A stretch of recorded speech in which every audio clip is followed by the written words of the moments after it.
Hello and welcome back to another video. So here's my next video from my landscape sketching series about folktale landscape. And in this series I'm looking for landscapes that could be the background for local legends or folktales, and I want to bring the atmosphere and the mood from those stories into my landscape sketches. So this time I have a place for you that I found on one of my hikes last summer, and I immediately liked the atmosphere of the farm building towering over everything in the scene and the road leading through the picture. For me it's easy to imagine a narrative for this scene, and I researched a bit about this farm building later, and it's part of a manor, and you can't actually see the manor. It's on the other side of the hill, but the farm building belongs to this sort of property. And this building is younger, but the manor was first built in the 13th century. So I imagine there are a lot of stories already circulating about this place, and I mean, I don't want to add any specific stories about this building or about this place, but I'll just leave that to your imagination. So I've already started my pencil sketch, my preliminary sketch that I will leave very, very light with an HB pencil. And like in the last video, I want to put more emphasis on the pencil sketch instead of on the painting part. So I'll be using watercolors here, and I want to add all of those little details that I want to include in pencil first, so that I don't have to work so hard with my painting equipment.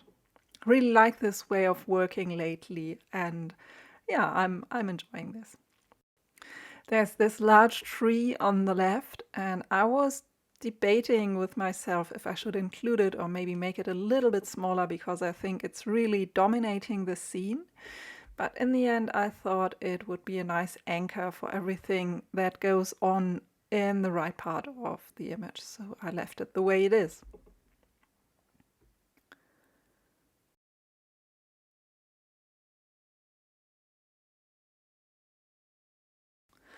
I'm wetting the part of the paper where the sky will go with water, so that I will get nice soft effects on the sky and the clouds.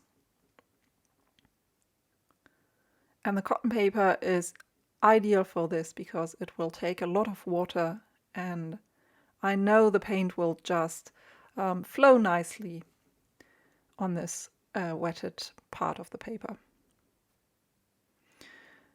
And it's always a little bit of a challenge painting a sky with clouds like this, or any sky really, because it's you will immediately see if something is overworked.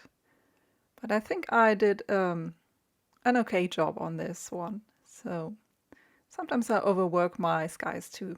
It's it just happens from time to time. So I'm letting parts of the scene dry, of the clouds, and then add more pigment to it. So I'm leaving the sky at that, and then I'm starting to add the main part of the meadow with this sort of middle green, which is, I believe, a mix of sap green and then something to take a little bit of the intensity away. So probably mixed in a bit of burnt sienna or some kind of red, some kind of brown, to take the garishness of the green away. And again, I wetted the surface of the paper and then just simply drop in the pigment in the places where I want it to be the most intense, and then I spread it around. And I know greens can be really difficult to match and to see. I usually take a little bit of artistic freedom with my greens, so I usually don't paint these very green, very light garish meadows that you can also see in the reference. I modify this so that they will fit better into what I was thinking about, the atmosphere of the painting, and also the considering where the meadow is in the landscape. You can see it's almost a gray, not really a green when it's dry. I'm adding different kinds of greens for the trees in the scene. So this sort of bluish dark green in the back, and then some lighter greens for the trees in the front, and also for the big tree on the left. And I'm applying my paint here similar to the way that I want the tree structure to look like. So I'm thinking about texture here.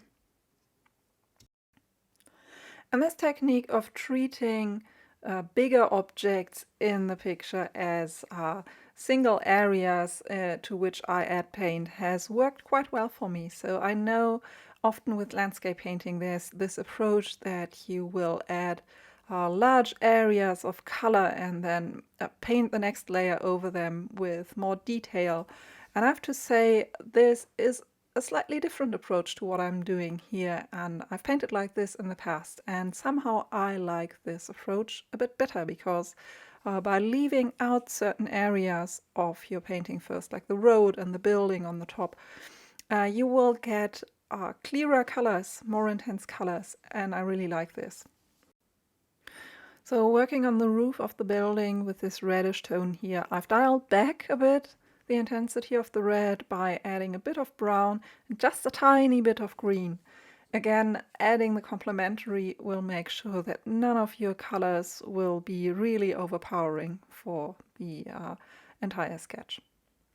Now I'm at the stage where I can add second and third layers, adding a little bit of texture here and there. So I know I need to make the color, the green of the meadow, a bit more intense, and I also want a little bit of these clumps of grass to feature in the foreground. The gray of the road, I have added a little bit of white into my gray mix so that these patches on the road really stand out. I'm not sure if you can see this in the reference image, but the road was had these sort of patchwork patterns that I really found interesting. And I'm adding a bit more to the sky, so you can see the sky worked out really nicely, but I want the clouds to be a bit more defined, and I hope this will work out because otherwise I've ruined a perfectly good sky. But I think I ended up being quite happy with it. So you can, if you blend your paint into the layer below with just a little bit of water, you can make this sort of addition work. And the key thing for this is not to add too much water, because then you'll disturb the layer below. But I think as it is, the sky does a very good job of evoking this this dark atmosphere, or this idea that maybe something is happening in that house that people shouldn't know about. I'm adding more detail to the smaller bushes in the front, and also starting to work on the large tree at the left. And you can see I'm really dabbing in these small clumps of foliage so that this will read as a tree as opposed to just a large green mass.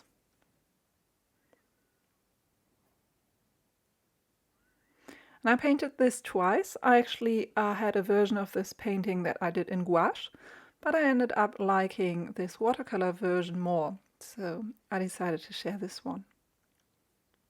And it's really a similar way of working with watercolor and with gouache. It's just that with gouache you can manipulate the light paint layers that you paint on top of your dark paint layers a little bit better. I'm adding more texture to the meadow because I want this large green blob in the middle of the painting to read as something a bit more interesting. So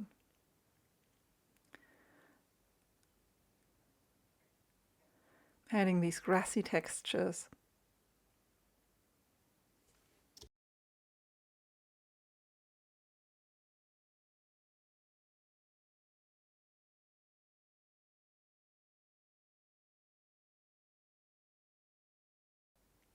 You want to make sure that any area you add another layer to has really dried, because otherwise you will get all kinds of undesired effects.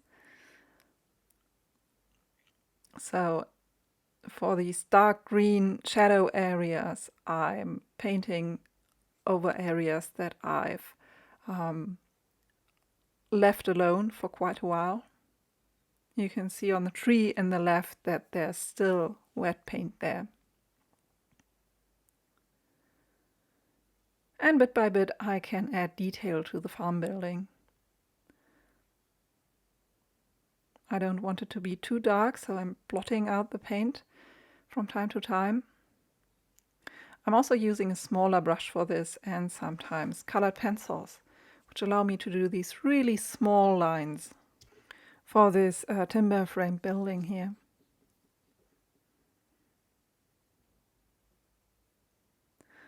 And you can see that when you add more shadow to certain parts of the trees, then the light areas will really stand out and it will really look like you've added a light source. And in the reference you can see it was an overcast day, so there wasn't a lot of sun. But I like this sort of mysterious lighting where you don't know where the intense glow of some areas of the picture comes from. And I'm at the stage where I'm adding details. So lots of little foliage details and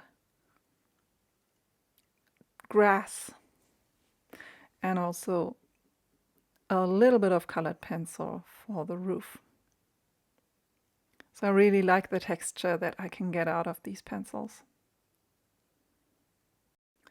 And still I want to make sure that I don't add texture everywhere, because I just want to emphasize a few parts of the painting, just to lead the eye around in the composition. So I've added a gouache white to get this sort of gray-green, and I'm adding a few grass structures and textures in the foreground. So I want to have more texture and more details in the foreground, because that's where you will naturally see them. And I also want a few more details on the house in the background, because that's sort of the center of my attention for this sketch. You can see I'm using many different tools to get these textures. I'm using my colored pencils again with different colors. Here you can see I've added more texture to the road, which I ended up not liking that much, so I went over it with water again to take it back a bit. Adding some flowers in the meadow at the front.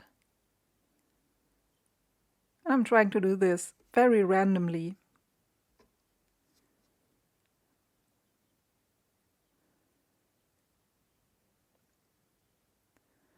And now I'm removing the masking tape to get this nice clear frame for the sketch. And that's the finished sketch. So I hope you can imagine that there's an interesting local legend that could take place in this scene. And yeah, I hope you enjoyed the video. As always, feel free to comment, like and subscribe. And thank you very much for watching, and I will see you soon. Bye!